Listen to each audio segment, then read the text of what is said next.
предварительной, нас об этом предупредили, и она сопровождалась некоторыми уточняющими вопросами в наш адрес, ответы на которые помогут американской стороне, как мне сказал еще по телефону несколько дней назад Энтони Блинкен, помогут американской стороне подготовить письменную реакцию на наши письменные проекты договора с США и соглашения с НАТО.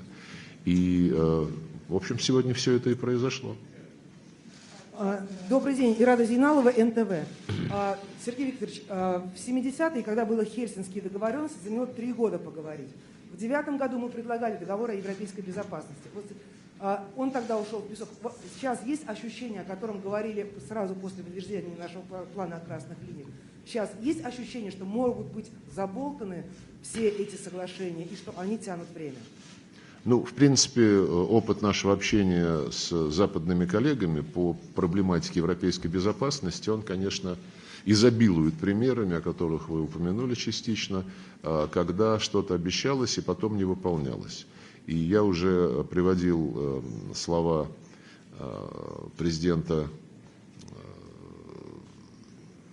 Соединенных Штатов сразу после подписания Хельсинского заключительного акта 1975 года, когда Джеральд Форд, по-моему, был тогда, он сказал, торжественно отмечая вот это событие, Хельсинский заключительный акт, он сказал, потомки будут судить о нас не по обещаниям, которые мы даем, а по обещаниям, которые мы выполняем.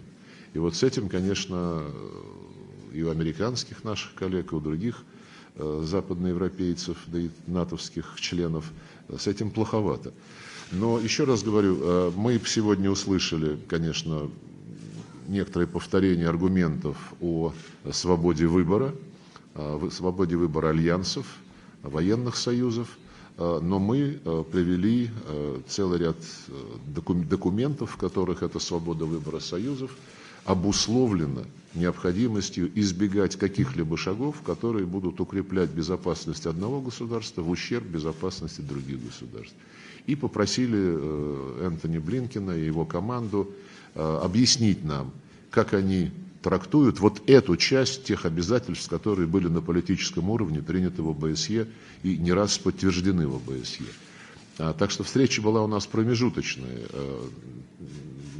Энтони Блинкен сказал мне, что он удовлетворен состоявшимся обменом мнениями, который поможет им на следующей неделе, это было уже несколько раз подчеркнуто, представить нам письменную реакцию. Peter Oliver, RT International Foreign Minister. Hi, over here to your right. If I may in English, sorry, my Russian's not quite up to it. Last night, the State Department put out a lot of information in which they said there was no threats heading from Ukraine towards Russia. In that information, they also said that RT, my network, was directly responsible for propaganda, for reporting on neo-Nazis and right-wing groups within Ukraine. This is something that Human Rights Watch has also said. What's the Russian Foreign Ministry's response to these statements from the State Department?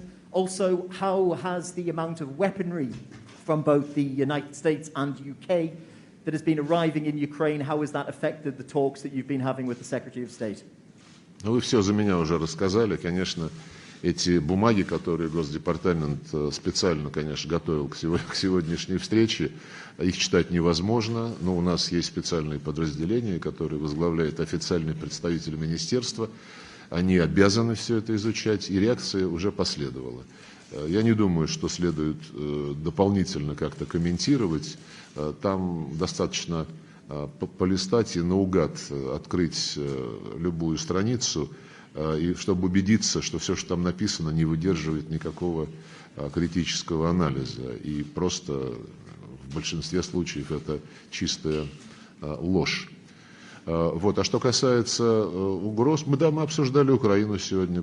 Наши американские коллеги попытались опять как-то вот поставить во главу угла проблемы на границе России с Украиной, попытались обусловить все остальное необходимостью вот так называемой деэскалации. Это уже стало таким заклинанием.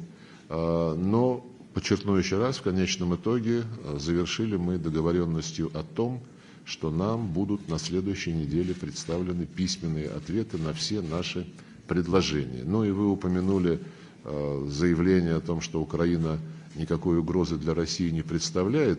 Я хочу еще раз напомнить тем, кто занимается анализом наших публичных выступлений, анализом наших позиций, что Россия никогда, нигде, ни разу устами своих официальных представителей не угрожала украинскому народу.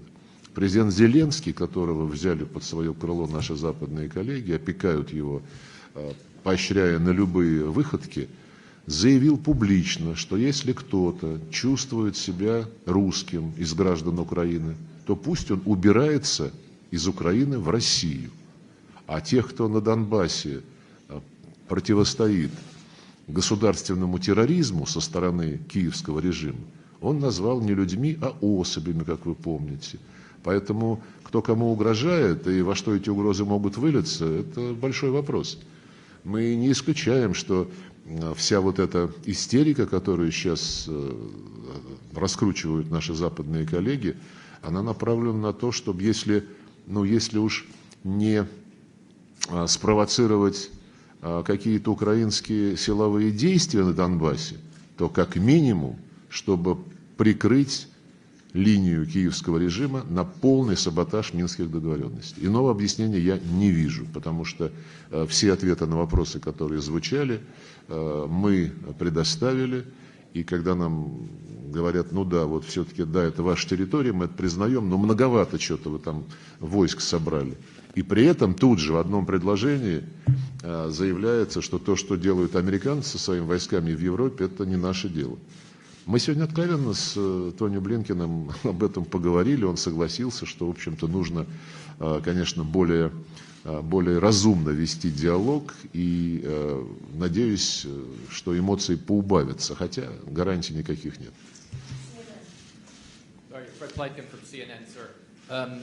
Was there any headway made on any of the points that the Russians have been raising over the past couple of weeks, which you said were very key to your security concerns? And then also, do you come out of this meeting satisfied, disappointed? How would you summarize it? And then, first and foremost, how big do you think right now the threat of war is in Europe through some sort of miscalculation with obviously such a large force gathering around Ukraine? And finally, one question that a lot of people I think have been asking internationally is, why is Russia doing this now? Why do you feel that you need to make these troop deployments now when really the security posture of the US and NATO really hasn't changed over the past couple of years? Значит, у вас, видите, какая манера-то оказывается. Я думаю, что Государственному департаменту надо еще методы работы CNN проанализировать на предмет справедливости информации, аккуратности в изложении фактов. Вы утверждаете, что мы собираемся напасть на Украину, хотя мы уже многократно объясняли, что это не так. Но утверждая о том, что это произойдет, вы тут же спрашиваете, а почему сейчас? А когда не нападать-то нам? Это странный вопрос. Что касается нашего принципиального подхода о необходимости прекратить бесконечное расширение НАТО на восток, мы его, конечно же, повторили. Энтони Блинкен повторил свою позицию насчет права выбирать союзы. Я, как я уже упомянул, поинтересовался, как Америка собирается выполнять свое обязательство, которое в рамках ОБСЕ, наряду с правом выбирать союзы, было одобрено на высшем уровне. Обязательство не укреплять ничью безопасность за счет ущемления безопасности других. Он обещал объяснить, как США относятся к выполнению этого своего обязательства. Я вам сказал, что это не конец нашего диалога. На следующей неделе мы получим, как несколько раз подчеркнул Энтони Блинкен, получим письменную реакцию. Ну и насчет нашего принципиального вопроса о нерасширении НАТО, нас многие спрашивают, а почему? Да потому что этот блок, он как был создан против Советского Союза, а сейчас он работает против Российской Федерации, причем это записано в доктринальных документах. И вот вам такой пример, когда восточноевропейцы, ну прежде всего те же поляки, страны Прибалтики, рвались в НАТО, мы предупреждали Запад, что это будет ошибкой, что это никоим образом не укрепит безопасность самого НАТО и лишь будет подогревать экстремистские настроения. Нас заверяли многократно. Совсем наоборот. Вот мы их примем в НАТО, и вот эти у них фобии, которые остались еще с советских времен, они улягутся, и это будут мирные, добрые ваши соседи. Ровно наоборот все получилось. Русофобское меньшинство именно во главе с этими странами, прежде всего Прибалтики и Польши, правит бал не только в НАТО, но и в Европейском Союзе, заставляя продолжать тупиковую антироссийскую политику по всем без исключения вопросам. Поэтому CNN я призываю более аккуратно подходить к фактам еще раз. Известие, пожалуйста. Николай Иванов, «Известия». Сергей Викторович, даже во вступительном слове Блинкен сегодня угрожал и говорил о том, что будет ответ, если агрессия на Украине случится, и на следующей неделе будет ответ письменный. В принципе, его тональность уже понятна. Или я ошибаюсь? И что будем делать дальше? Я сказал уже, что Украину пытались наши американские коллеги в очередной раз сегодня поставить во главу угла всего этого процесса.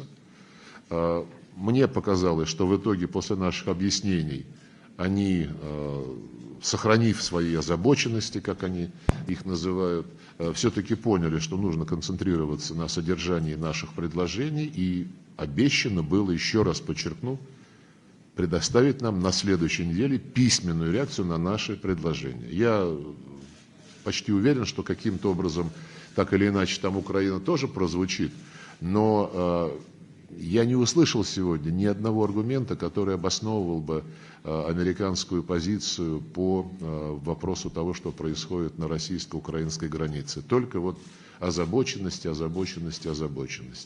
Наши озабоченности по поводу не вымышленных угроз, а по поводу реальных фактов, которые никто и не скрывает. Накачивание Украины вооружением, направлением сотен западных военных инструкторов на Украину. Сейчас еще Евросоюз, боясь отстать от натовцев, свою хочет создать военно-тренировочную миссию на Украине. Но это уже будет достаточно интересный поворот в амбициях Евросоюза, который, видимо, таким образом хочет напомнить о себе, потому что как-то не очень его видно в серьезных разговорах. И да, мы считаем, что украинский вопрос требует пристального внимания, но не сводить к этому вопросу всю проблему европейской архитектуры безопасности. По Украине Энтони Блинкен подтвердил то, что президент Байден говорил об их готовности содействовать реализации минских договоренностей, и я его призвал в очередной раз использовать свое решающее влияние на киевский режим для того, чтобы заставить его образумиться и прекратить саботировать этот важнейший документ, который призван положить конец внутриукраинскому конфликту. Сергей Викторович, Альяна Невес, Russia Today на испанском языке. Затрагивали ли вы во время переговоров возможное размещение военной инфраструктуры России на Кубе, в Венесуэле? Насколько серьезно Россия рассматривает такой вариант и насколько он реалистичен? И ведутся ли переговоры с правительствами тех стран? Какова их позиция в целом? Спасибо. Мы этой темы сегодня не касались.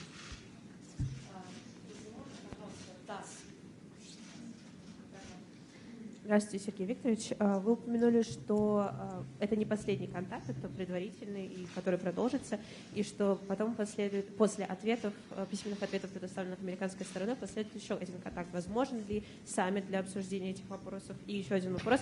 Как бы вы прокомментировали намерение Праги усилить военную помощь Украине, в том числе отправка артиллерийских боеприпасов, имея в виду, что новое правительство заявляло о желании улучшить отношения с Москвой и выйти из списка недружественных государств? Спасибо большое. Это какое правительство? Чехии. Чехии? Да. Ну, как-то вы вопросы спутали, по-моему. Первый вопрос я уже забыл. Возможен ли саммит России и США для обсуждения письменных? Да. Нет, ну я сказал уже, что мы ждем ответа официального на бумаге на наше предложение, после чего планируем очередной контакт на нашем уровне. И давайте не будем забегать вперед. Президент Путин всегда готов к контактам с президентом Байденом. Ясно, что эти контакты должны быть серьезно подготовлены.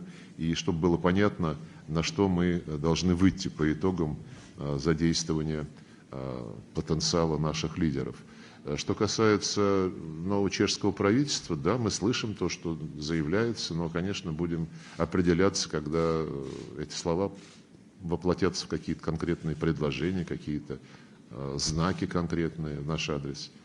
Ну и я не могу комментировать то, что делают наши натовские соседи и евросоюзовские соседи в отношении Украины. Мы многократно предупреждали их, что единственное, чем занимается киевский режим, это спекулирует на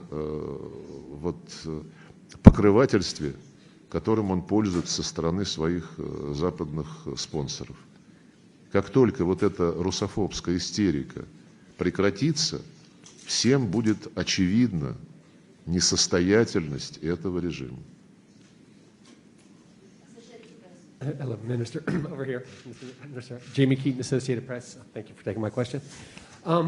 I think a lot of people in the world are very concerned about these conversations, like the one with Mr. Ryabkov and Ms. Sherman last week and the one today, that there can be some sort of progress that is being made today. You mentioned the written response from the United States next week. Could you characterize that for us, please? Is that a step in the right direction? Do you see that as a concession from the United States?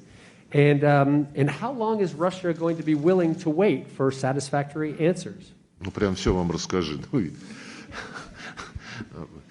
Знаете, вот попытка вот все разжевать, она сейчас просто неуместна. Я сказал все, о чем мы сегодня говорили, что мы сегодня обсуждали и на чем мы завершили наш полезный, откровенный разговор. Я не могу говорить, что мы на правильном пути, не на правильном пути. Мы это поймем, когда получим американскую реакцию на бумаге, на все пункты наших предложений. Сергей Викторович, добрый день. Телеканал «Звезда», Коковешников Константин. Спасибо за возможность задать вопрос. Вот в Российской Госдуме сейчас обсуждают инициативу о признании Донецкой и Луганской народных республик. Вот как вы считаете, в случае отказа Вашингтона поддержать гарантии безопасности Москвы, готова ли Россия признать ДНР и ЛНР, то, чего не было сделано, хотя там прошел референдум? Спасибо. Ну, я спекулировать не буду, на эту тему уже комментарии высказали в Кремле. Что касается референдума, да, это был такой поворотный момент в истории украинского кризиса сразу после кровавого государственного переворота антиконституционного. И с тех пор Запад всячески увиливает от нашего вопроса о том, что же там было с точки зрения Запада, потому что они предпочитают нынешнюю историю украинской трагедии отсчитывать, как они говорят, а потом произошел Крым, а потом вот произошло восстание на Донбассе. Мы им напоминаем, ребята, а как же насчет тех соглашений мирных между президентом Януковичем и оппозицией, которые вы гарантировали, Франция, Германия и Польша. А потом наутро оппозиция их разорвала и сразу же выступила с откровенно русофобскими заявлениями и стала требовать русских выгнать из Крыма, потом туда отряды направила боевиков, после чего захватывать Верховный Совет, после чего крымчане-то и восстали, и провели тоже свой референдум. Но по Донбассу референдум, состоявшийся и в Донецкой, и в Луганской областях, серьезно обсуждался на встрече нормандского формата, где готовились минские договоренности. И нас упрашивали лидеры Франции и Германии, чтобы мы убедили представителей Донецка и Луганска подписаться под этими минскими договоренностями. То есть, по сути дела, они пошли навстречу нормандской четверке и отозвали свои решения о независимости при понимании, что будут от А до Я выполнены минские договоренности. Прежде всего, предоставление особого статуса этим территориям, закрепление этого статуса на постоянной основе в Конституции Украины в контексте децентрализации, проведение, конечно, абсолютно полной амнистии и организация выборов по согласованию. Все эти вопросы должны решаться по согласованию с Донецком и Луганском. Вот в таком состоянии сейчас находится история со статусом этих территорий.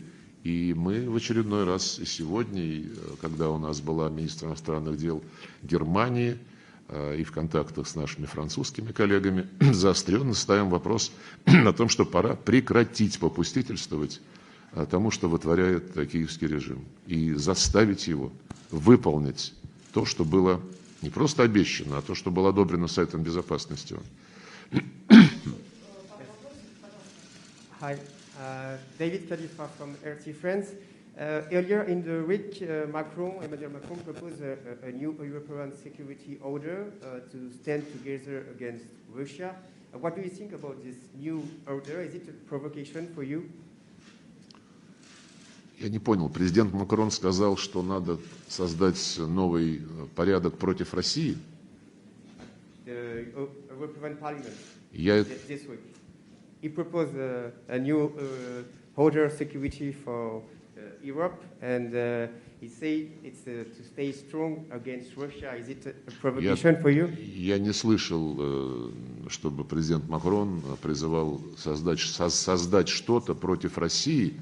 Я знаю, что президент Макрон наиболее последовательный сторонник способности Евросоюза быть более значимым международным игроком, включая обеспечение так называемой стратегической автономии Евросоюза. Сейчас там разрабатывается один из документов в этом направлении под названием «Стратегический компас». Конечно, мы следим за этим.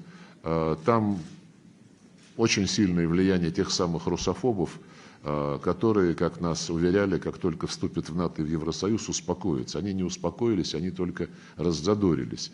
Но я не слышал, что президент Макрон, отстаивая необходимость стратегической автономии Евросоюза, аргументировал это необходимостью выступать против Российской Федерации. Здесь, по-моему, какое-то недопонимание. Minister Lavrov, good afternoon. James Landale from the BBC. What does Russia want most? An unstable, dependent Ukraine or a new sphere of influence in Eastern Europe? Вы знаете, мы сегодня тоже говорили про сферы влияния. Ну, нестабильная Украина, она действительно фактор нашей общей жизни политической, но эта нестабильность, я уверен, что вы, будучи опытным журналистом, прекрасно понимаете, откуда ноги растут. Достаточно посмотреть на то, что происходит вокруг возвращения Порошенко в Киев и всего, что за этим последовало, как это все было обставлено. Но насчет сфер влияния, я спросил сегодня у Тони Блинкена, как он может объяснить то, что после того, как президент Казахстана обратился на основе устава ОДКБ за помощью в подавлении террористической угрозы, которая подпитывалась извне, и он публично стал заявлять, что пусть Казахстан нам объяснит, зачем он это сделал. Но он никак не прокомментировал, но это отражает менталитет западного сообщества, которое непоправимо уверено в собственной исключительности, что им можно все, а другим, если они разрешат. Посмотрите, как ведет себя тот же Европейский Союз. Федерико Могерини, которая предшествовала господину Борреллю на посту главы дипломатии Евросоюза, еще в 2018 году заявляла на совещании послов или постоянных представителей ЕС, говоря о Балканах, она прямо заявила, это почти цитата, когда в этом регионе находится Евросоюз, другим там делать нечего. Это разве не про сферу влияния? Есть много таких примеров, в том числе вот касательно того, что происходит в Восточной Европе, как сейчас на тех же Западных Балканах пытаются еще остающиеся вне Евросоюза и НАТО страны запихать туда всеми правдами и неправдами. Отговаривают напрямую от того, чтобы эти страны имели тесные отношения с Россией и с Китаем. Это разве не попытка навязать свою зону влияния? Зоны влияния существуют прежде всего благодаря той политике, которую колониальные державы проводили. И когда состоялась деколонизация, им очень не хотелось эти зоны влияния терять. И были выдуманы самые разные способы, как удержать эти территории. Так что мы видим, как эти зоны осваиваются по-прежнему, и как новые территории пытаются втянуть в зоны влияния наших западных коллег. Я откровенно сегодня говорил на переговорах с Antony Блинкеном об этом, и печально, что взрослые люди занимаются вот таким контестом, кто круче, у кого больше не знаю чего. Если бы мы все по-взрослому подумали о том, как нам жить в современном мире, чтобы он был безопасен с точки зрения происходящих изменений климата, с точки зрения других глобальных угроз, и терроризма, наркотрафик, и здоровья людей, которые подвергаются жутким опасностям в связи с пандемией, говорят, это далеко не последняя пандемия. Вот чем надо заниматься. А вместо этого мы занимаемся тем, что вот все сводится в российско-американских отношениях к тому, как себя чувствует Зеленский и его, значит, режим. Неправильно это. Мы не претендуем на зоны влияния, но то, что делает сейчас НАТО по отношению к Украине, однозначно показывает, что НАТО рассматривает Украину как свою зону своего влияния.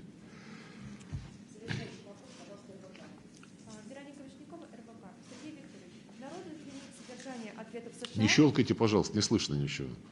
Сергей Викторович, обнародует ли МИД содержание ответов США на наши предложения по гарантиям безопасности в случаях вступления? Ну, это вопрос, который необходимо будет задать американским коллегам. Я сегодня думал об этом, но пока ответа нет, мы не будем эту тему поднимать, поскольку это их собственность, которая будет передана нам в качестве их позиции.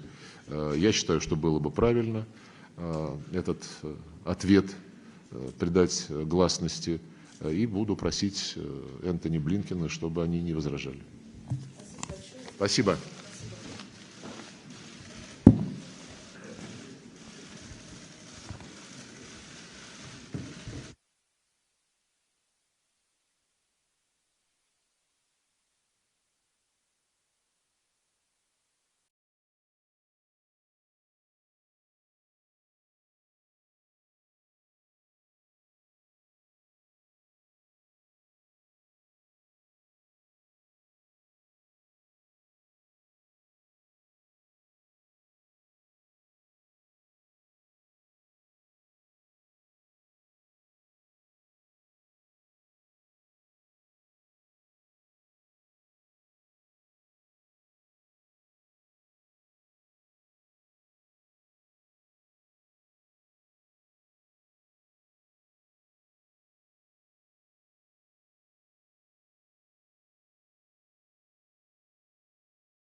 Good afternoon. Foreign Minister Lavrov and I finished our meeting a short while ago, and I first want to begin by thanking Switzerland for hosting us, for its traditional hospitality, which is very much appreciated. I came to Geneva following up on last week's discussions at the U.S.-Russia Strategic Stability Dialogue, the NATO-Russia Council, and the OSCE on the crisis in Ukraine and broader European security issues. Our objective was to determine whether Russia is prepared to take the diplomatic path and other necessary steps to de-escalate the situation in Ukraine and ultimately to resolve our differences through diplomacy and through dialogue. The discussion today with Minister Lavrov was frank and substantive. I conveyed the position of the United States and our European allies and partners that we stand firmly with Ukraine in support of its sovereignty and territorial integrity. We've been clear. If any Russian military forces move across Ukraine's border, that's a renewed invasion. It will be met with swift, severe, and a united response from the United States and our partners and allies.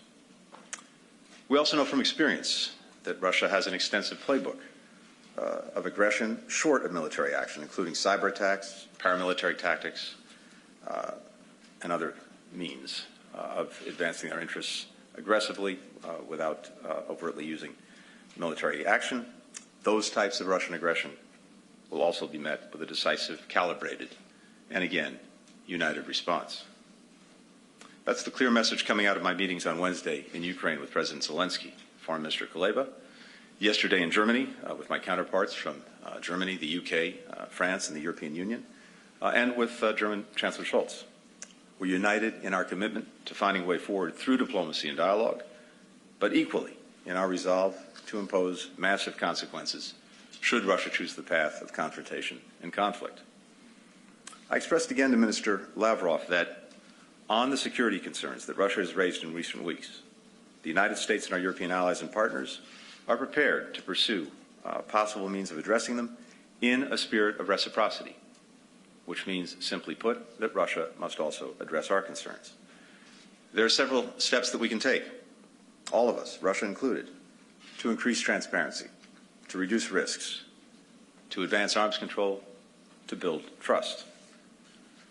I conveyed directly to Minister Lavrov our specific concerns for Russia's actions that challenge or undermine peace and security, not only in Ukraine, but throughout Europe and indeed in the world.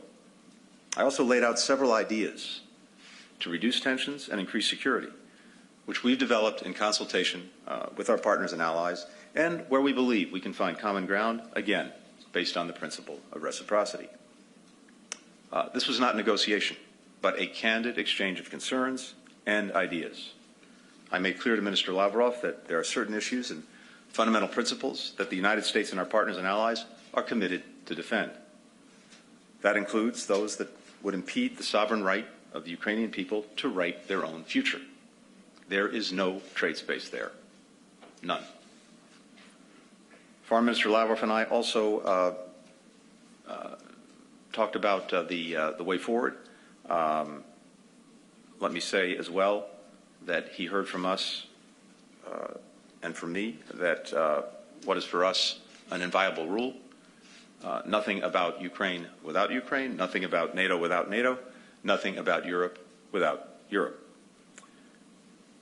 Based on our discussion, I believe we can carry forward this work of developing understanding agreements together that ensure our mutual security. But that's contingent on Russia stopping its aggression toward Ukraine. So that's the choice that Russia faces now. It can choose the path of diplomacy that can lead to peace and security, or the path that will lead only to conflict, severe consequences, and international condemnation. The United States and our allies and partners in Europe stand ready to meet Russia on either path, and we will continue to stand with Ukraine. I believe that Foreign Minister Lavrov now has a better understanding of our position, and vice versa. Today's discussion was useful in that sense, and that's precisely why we met. So I'll return to Washington this afternoon to consult with President Biden and our entire national security team, as well as members of Congress, and, critically, allies and partners in the days ahead. Based on the discussions today, Foreign Minister Lavrov and I agreed that it's important for the diplomatic process to continue. I told him that following the consultations that we'll have in the coming days with allies and partners, we anticipate that we will be able to share with Russia our concerns and ideas in more detail and in writing next week. And we agreed to further discussions after that. We agreed as well that further diplomatic discussions would be the preferable way forward. But, again, it is really up to Russia to decide which path it will pursue. I should mention as well that the Foreign Minister and I had an opportunity to discuss Iran, an example of how the United States and Russia can work together on security issues of shared concern. The talks with Iran about a mutual return to compliance with the JCPOA have reached a decisive moment. If a deal is not reached in the next few weeks, Iran's ongoing nuclear advances will make it impossible to return to the JCPOA. But right now, there's still a window, a brief one, to bring those talks to a successful conclusion and address the remaining concerns of all sides. We didn't expect any major breakthroughs to happen today, but I believe we are now on a clearer path in terms of understanding each other's concerns, each other's positions. Let's see what the next days bring. And with that, I'm happy to take your questions. Andrew Mitchell.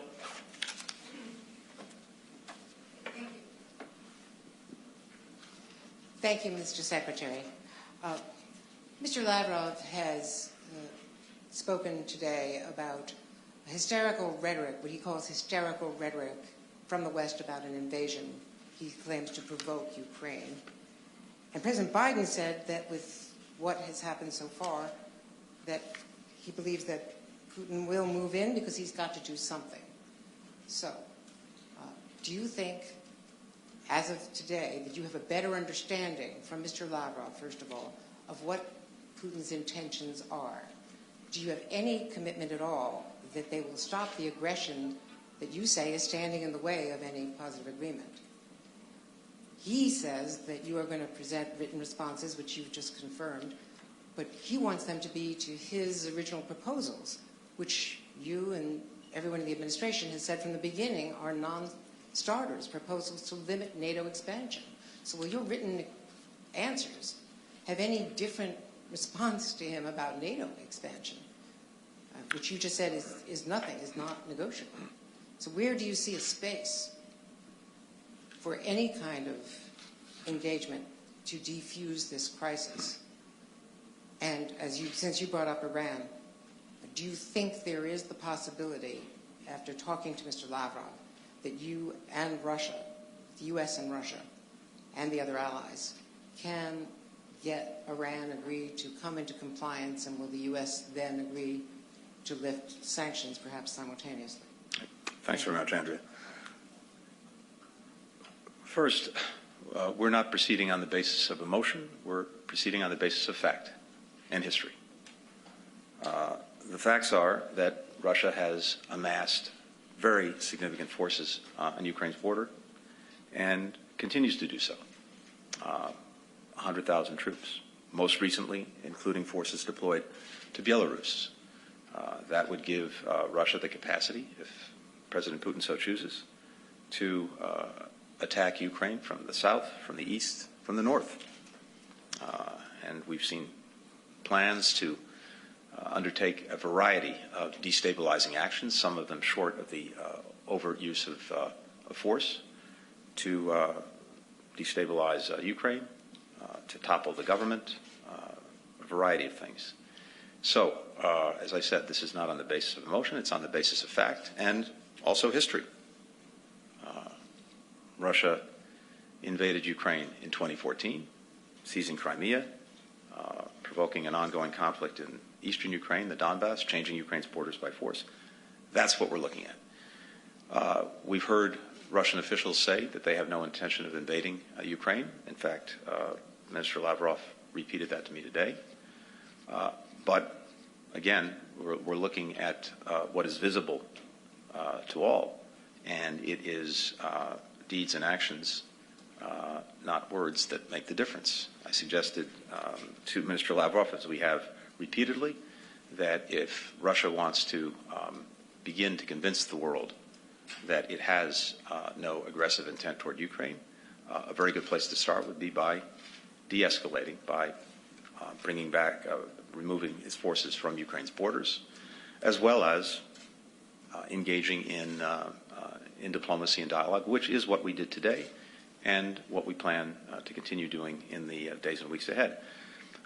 We've said all along that we intended not only to respond to the concerns that Russia has raised, but to share our own concerns, which are many, about the actions that Russia takes that we see as a threat to security in Europe and indeed beyond.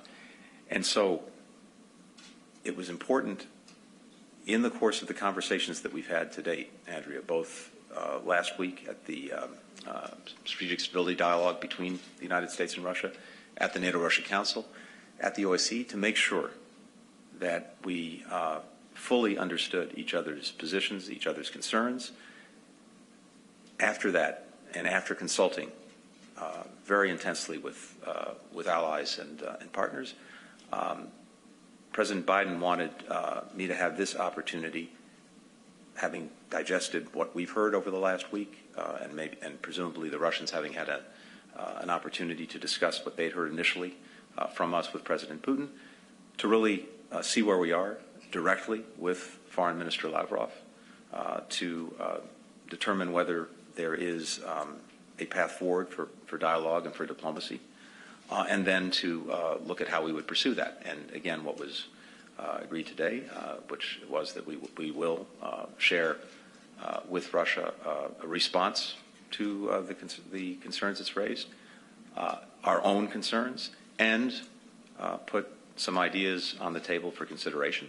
And then we plan to meet again after Russia's had an opportunity to look at that paper, and we'll see where we go from there. But let me also be clear about this. To the extent that Russia's engaged for now in diplomacy, but at the same time continues to take escalatory actions, continues to build its forces on Ukraine's borders, continues to plan for aggressive action against Ukraine, we and all of our allies and partners are equally committed to make sure we are doing everything possible to make clear to Russia that there will be, as I said, a swift, severe, and united response to any form of aggression by Russia directed toward Ukraine.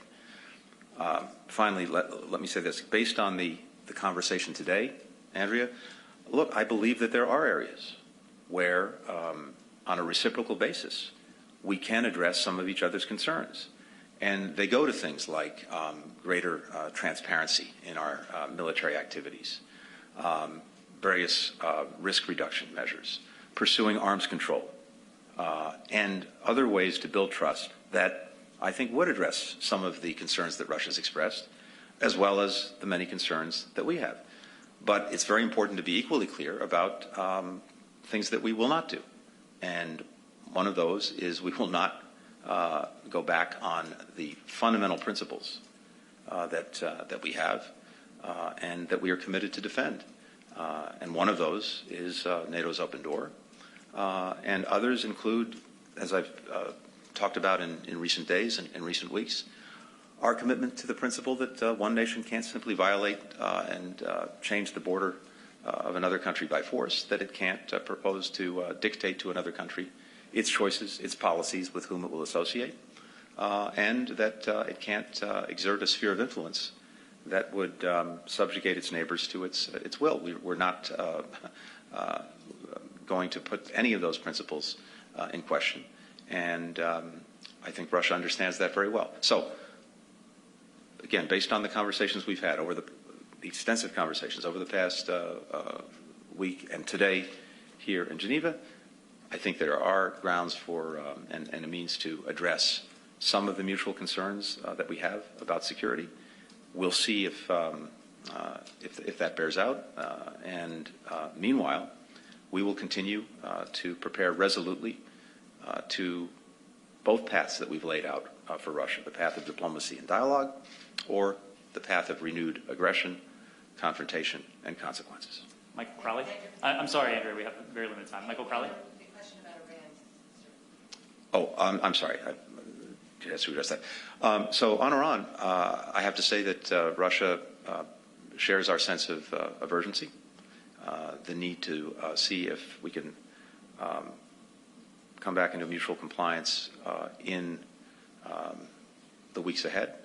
And we hope that Russia will use the influence that it has and relationship that it has with Iran to impress upon Iran that sense of urgency, and equally that if we're unable to do that because Iran refuses to undertake the obligations that are necessary, that we will pursue a different path in dealing with the danger posed by Iran's renewed nuclear program, a program that had been put in a box by the agreement that we had reached in the past, the JCPOA, and then unfortunately has now escaped from that box as a result of us pulling out of the agreement and Iran restarting its dangerous program. Michael. Thank you, Secretary Blinken.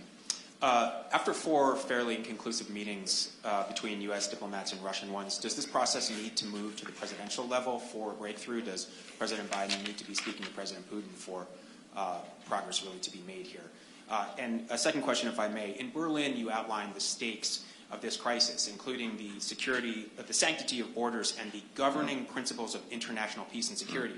Yet President Biden several weeks ago said that the use of American military force is off the table in this situation. While I'm sure that makes intuitive sense to many Americans for all kinds of reasons, I wonder if you could just explicitly lay out the reasoning why that has been taken off the table. And do you believe the President's statement would still apply even if Russia were to invade Ukraine? Thank you.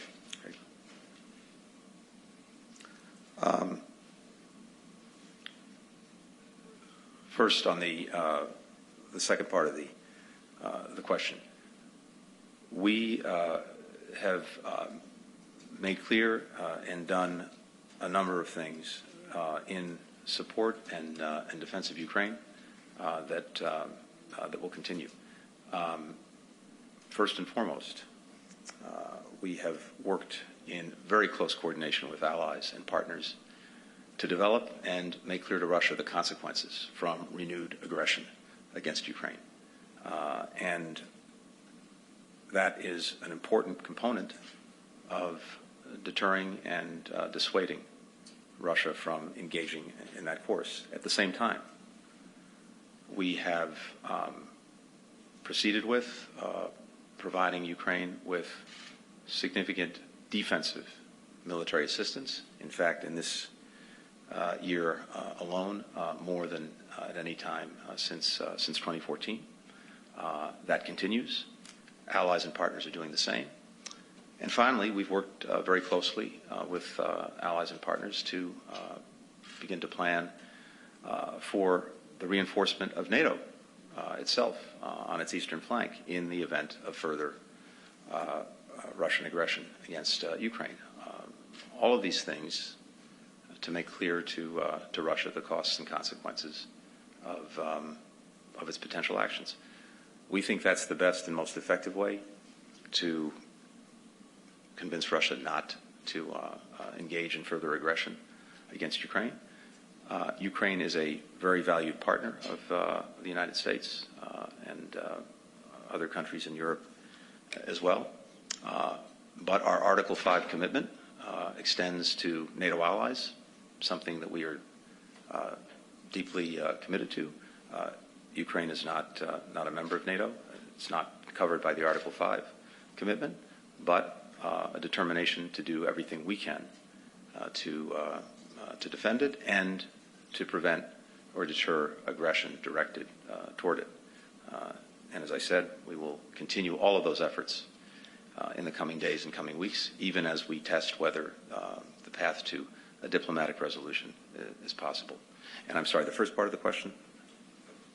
Dialogue between the presidents to move Oh, yes. Thank you. What we've agreed today is that we will share in writing next week our ideas, our response to concerns that Russia's raised, concerns that we have that we will share again in writing with Russia. We intend, based on the conversation today, based on that paper as well as the paper we received from Russia, to have follow-on conversations after that, initially at least at the level of foreign ministers, and if it proves useful and productive for the two presidents to meet, to talk, to engage, to try to carry things forward, I think we're fully prepared to do that. President Biden has met here in Geneva with President Putin. He's spoken to him on the phone or via video conference on a number of occasions. And if we conclude, and the Russians conclude, that the best way to resolve things is through a further conversation between them, we're certainly prepared to do that. Ben Hall. Thank you. I was wondering if, as you keep coming back for more dialogue, more talks with the Russians, they continue to act. They continue to mass troops. They continue to destabilize Ukraine. Economically, it's facing a number of hardships. Would you acknowledge the harm they have already done just through their aggressive actions? And in turn, why would you not consider sanctions at this point? There's bipartisan support for them in the US. Ukraine have called for them. Why not? And then a second question. You've said time and time again that the pretext Russia gives for their aggression are false. There's no basis in fact. I'm curious if Secretary Foreign Minister Lavrov sits opposite you, looks you in the eye, and tells you lies to your face. And if so, why humour them with a response? Why humour them with written responses next week if that's the case? Okay, thanks, Ed. First, again, we're not waiting to take action to counter Russia. As I said a moment ago, we've committed more security assistance to Ukraine in the past year, I think something like $650 million, than at any previous time, going back to 2014 when Russia invaded Ukraine. We're continuing to provide that assistance. We have additional deliveries that are scheduled in the coming weeks. As I noted as well, we've been engaged in extensive diplomacy around the world, rallying allies and partners together in the face of Russian aggression against Ukraine. Yesterday, we announced actions against agents of Russian influence who are operating in Ukraine and who are seeking to destabilize the country. And again, as I've said, we've made it clear to Russia that they would face swift, severe costs to their economy if they move forward with a further invasion of Ukraine, as well as the reinforcement of NATO along its eastern flank. We engage in diplomacy and dialogue. That's my job. But at the same time, we are embarked on a path of defense and deterrence. These things are not mutually inconsistent. In fact, they reinforce each other. So even as we're talking, if the Russians are continuing to escalate and to build up, we are continuing to strengthen everything we're doing in terms of the assistance we're providing to Ukraine for its defense, in terms of the work we're doing at NATO to prepare as necessary to further reinforce the alliance, and continuing to define and refine massive consequences for Russia with our allies and partners when it comes to financial, economic, and other sanctions. So we're doing both at the same time. Now, when it comes to the conversations we have, I think the charitable interpretation would be that sometimes we in Russia have different interpretations of history. And I have to say today, we certainly heard things that we strongly disagree with in terms of that history. But by and large, the conversation was not polemical. It was direct, businesslike, and I think in that sense useful. And it's important to test whether we can, again, resolve these differences through diplomacy and dialogue. That's clearly the preferable way to do it. It's clearly the responsible way to do that, but it's also up to Russia. We'll take a final question from Laurent Burkhalter. Thank you, Secretary, Laurent Burkhalter, Swiss Television, RTS. I wanted to talk about the measures that can be taken to de-escalate the situation. You mentioned them from both sides. If you could specify them again and tell us an idea of the timeline, how soon it must happen, which comes first, and bigger picture, what do you think the Kremlin wants through this current situation? Well, that last question is probably best addressed to President Putin, because in a sense, only he really knows, and I'll come back to that in a minute.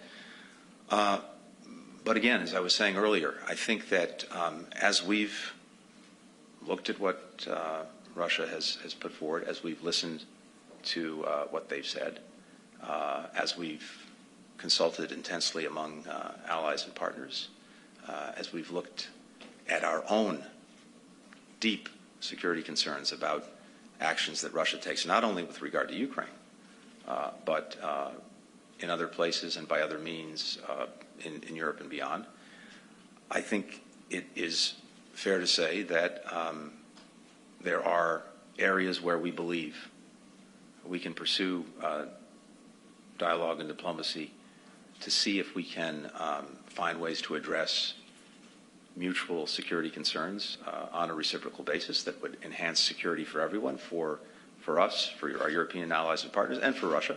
And again, as I suggested earlier, transparency, confidence-building measures, military exercises, arms control agreements. These are all things that we've actually done in the past, and that if addressed seriously, can, I believe, reduce tensions and address some of the concerns. But again, that remains to be seen whether we can do that in a meaningful way. And there again, it depends, I think, on what Russia actually wants. That is the right question. And here's what is striking to me, and I shared this with Foreign Minister Lavrov today. I asked him, from Russia's perspective, to really try to explain to me, to us, how it is they see the actions they've taken as advancing their stated security interests and their broader strategic interests. Because, as I said to Minister Lavrov, so many of the things that you've done in recent years have precipitated virtually everything you say you want to prevent. Before Russia invaded Ukraine in 2014, seizing Crimea, going into the Donbass, Russia's favorability ratings in Ukraine were 70%. Now they're 25 or 30%.